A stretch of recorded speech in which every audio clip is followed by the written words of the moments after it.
let's talk about this Russia collusion story. As you all probably know, this conspiracy theory completely fell apart. After Robert Mueller revealed his report and delivered it to Attorney General William Barr, now the report is public and everybody can see that Mueller, even after 2 years of witch hunt, after arresting many of Trump's advisors, including Roger Stone, George Papadopoulos, Paul Manafort, and Michael Flynn, and even after all of these arrests, after 2 years of what President Trump rightfully called a witch hunt, he still couldn't find any connections between Trump himself or his campaign team, any connections to the Russian government or Russian intelligence service. It is true that Russia tried to interfere in the 2016 elections, but there is no evidence that the Trump campaign colluded with them. And after this report was revealed, the media completely lost it, because remember that for 2 years they were accusing President Trump of being a Russian puppet, of being a Russian asset. They accused him of even being a Russian agent in the White House. Now they can't cope with it. They just can't understand that Trump, after all, isn't a Russian agent. And their audience also can't comprehend with the fact that their favorite hosts just lied to them for 2 years straight. If you paid any attention in the last 2 years to MSNBC or CNN, you would be 100% sure that there was a collusion, and you should just wait for the Mueller report to be revealed and Trump should be impeached immediately. But that didn't happen. There was no collusion after all, or anything resembling it. For example, Brian Stelter already accused right-wing media of exploiting the Mueller report for their own benefit, by accusing MSNBC and CNN of purposefully lying to the American people by perpetuating this Russia conspiracy theory. His defense is basically that CNN didn't deliberately lie, yet they were just honestly reporting, that they wouldn't just lie deliberately to their audience, but that's not true. They were lying. They weren't honestly reporting at all. Mueller's assignment was to get to the truth about Russian interference.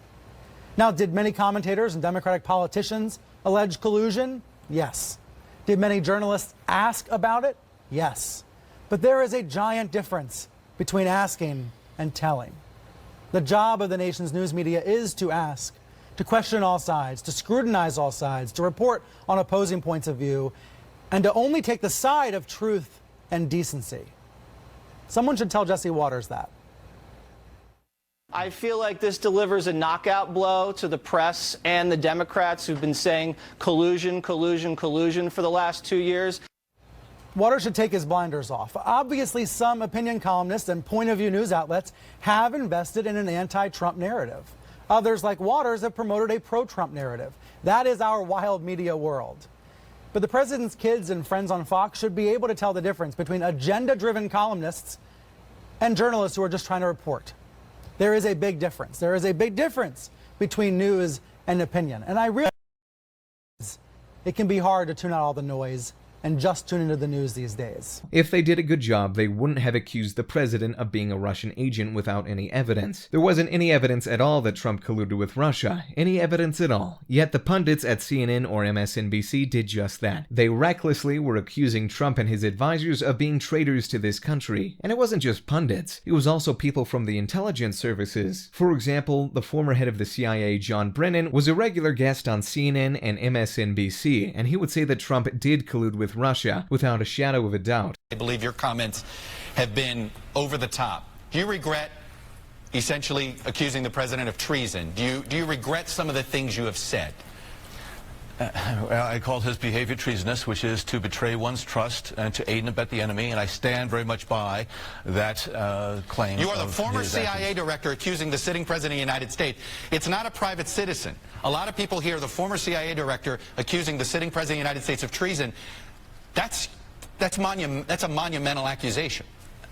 Well, I think these are abnormal times, and I think a lot of people have spoken out against what Mr. Trump has done, and maybe it's my warning training as an intelligence professional. I have seen the lights blinking red in terms of what Mr. Trump has done and is doing, and is bringing this country down on the global stage, and he's fueling feeding divisiveness within our country. The same can be said of Adam Schiff, a congressman and chair of the House of Intelligence Committee. He also regularly appeared on MSNBC, CNN, or CBS as an expert who would accuse Trump and his family of being an illegitimate president. And it was all just a big lie. There wasn't any collusion after all. And will we get at least an apology from these people? Of course not, because they don't care. They are so obsessed that they perpetuated this Russia collusion conspiracy without any evidence. And not only that, they won't suffer any repercussions. They will probably get awarded for the work they did, just like CNN, whose CEO, Jeff Zucker, recently received a First Amendment award for the work they did covering President Trump in the past 2 years. Truly astonishing stuff. But they are getting sued by Covington High School kids for $250 million for disgusting things they did to innocent children. Now let's listen to what Tucker Carlson has to say about this issue. In particular, he responds to CNN pundit Brian Stelter, and he also reminds us of other things CNN got wrong in the past, or better to say what they were lying about in the past. Is eunuch to address the channel's viewership, meaning those Americans trapped at the airport waiting for flights. You may think CNN has been lying to you relentlessly for the last 2 years, the eunuch explained. Not at all. CNN has done a fantastic job. None of this was our fault. We're amazing. Listen to him squeak. Reporting is what adds the most value. Finding out something new, putting out new information into the world is the best feeling in journalism. It's the greatest value add.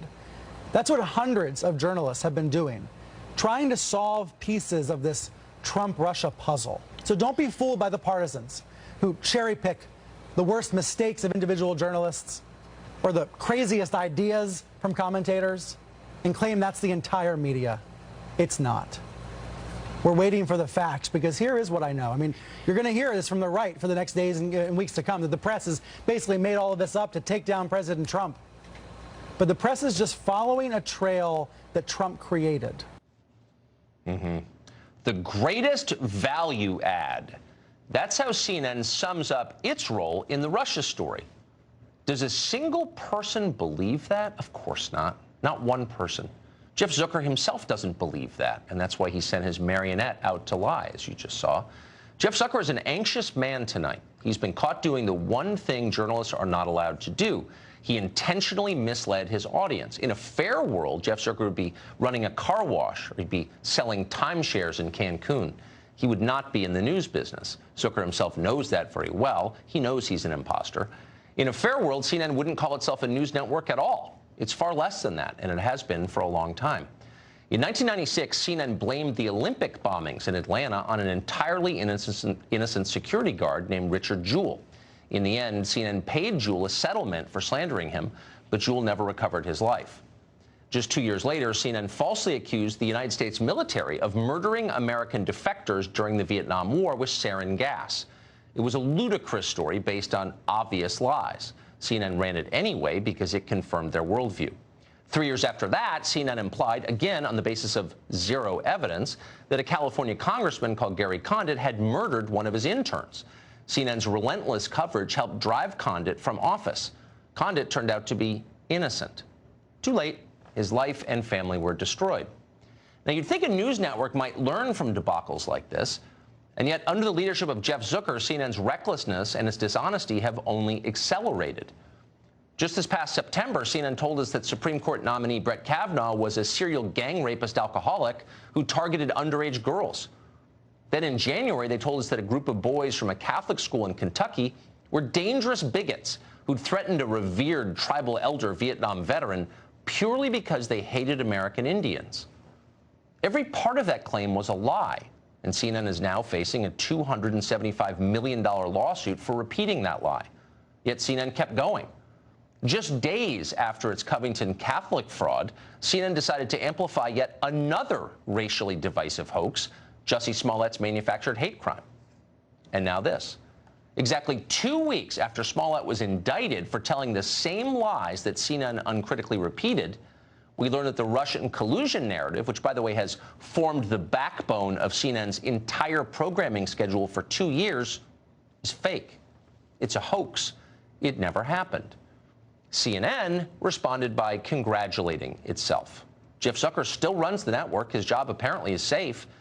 CNN's anchors wonder aloud why Americans don't trust the news media. Must be that propaganda from Fox News. Yeah, must be. It has absolutely nothing to do with coverage like this. Potentially big new questions in the Russia investigation and the corresponding lack of answers from the White House. And any kind of collusion with the Russians. And then there's the Russia investigation. We know the Russians were involved in interfering with the election. How do you explain the Manafort allegations as anything but collusion?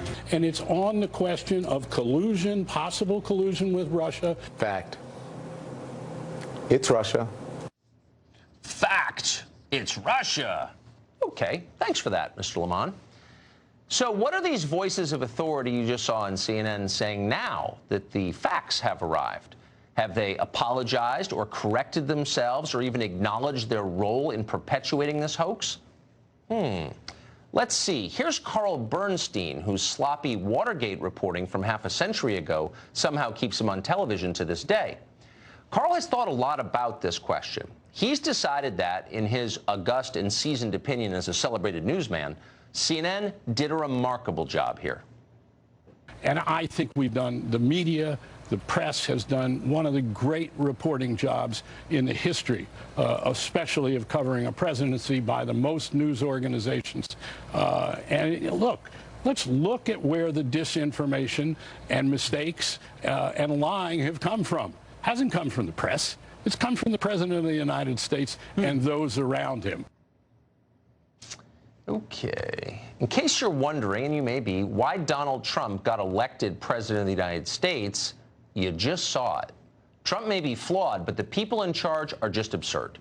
The Washington Post and the New York Times have no idea. They still don't know why Trump won the election. They wholeheartedly agree with their friend Carl Bernstein. Both of those newspapers won Pulitzer Prizes for their Russia coverage. In its citation, the Pulitzer Committee commended the reporters for their, quote, deeply sourced, relentlessly reported coverage in the public interest that dramatically furthered the nation's understanding of Russian interference in the 2016 presidential election and its connections to the Trump campaign, the president-elect's transition team, and his eventual administration. End quote. Read that run-on sentence again if you dare. You might want to keep those words somewhere as a keepsake memento, like that Dewey defeats Truman headline from the Chicago Tribune so many years ago. A monument to human absurdity. Your grandkids can read it and snicker. The Times and the Post, though, don't get the joke. They have no plans to return their prizes. They think they did a great job. The rest of us can keep laughing, but there's an ominous lesson here, too. Our leaders are not fit to lead. They have no idea what they're doing, and they won't admit it. They're hysterical children, cruel and stupid and vain.